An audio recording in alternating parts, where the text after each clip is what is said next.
I'd like to turn it over to Brian Bell in the middle.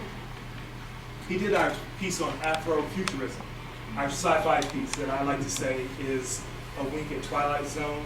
Brian, please talk to us about what Afrofuturism is. So it's, for me, when I try to utilize Afrofuturism, it's kind of like a protest piece.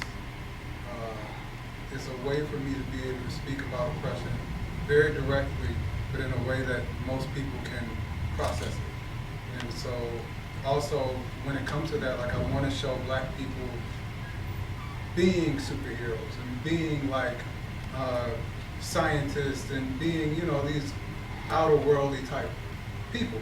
And we don't really get that type of representation, even though we've been demanding it for years.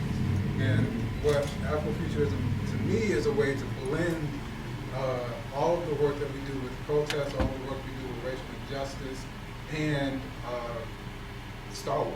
You know, like just take it, smash it together, and because I mean I know so many black people love sci-fi, we love anime, we love all these different things, and they refuse to give it to us. And so what we've had to do is to create Afrofuturism as a space for us to make this happen. Beautiful, beautiful. What was your process like shooting that? And the alien, was it a tough process to get the casting and the alien coming out with the look in the film? Yeah. The location? Well, actually the location was pretty simple. I shot it out in Pasadena. Okay. Found the place really quickly.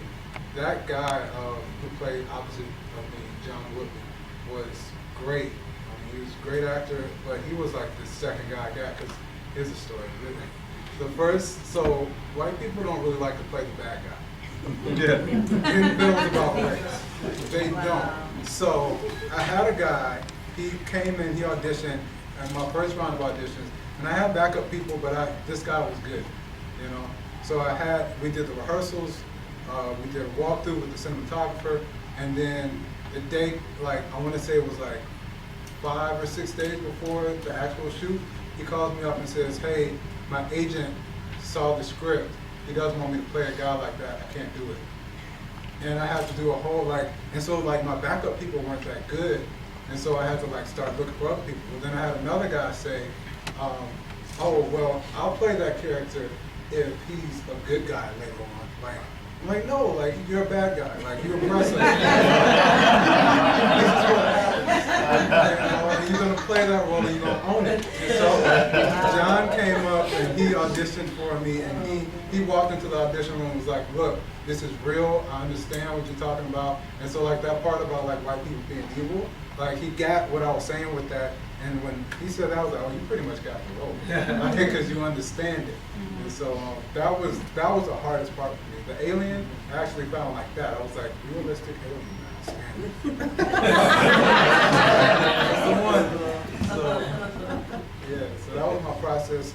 The aliens represent greed and capitalism, and white people being complicit with utilizing that role to create a racial hierarchy.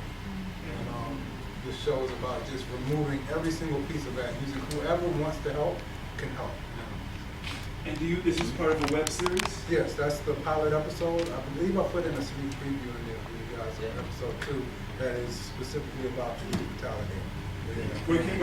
That was kind of hard to shoot because I was back out in Pasadena and there were like hikers and stuff, and I was like, if somebody sees me with like this pig mask, they're gonna like call the actual cops.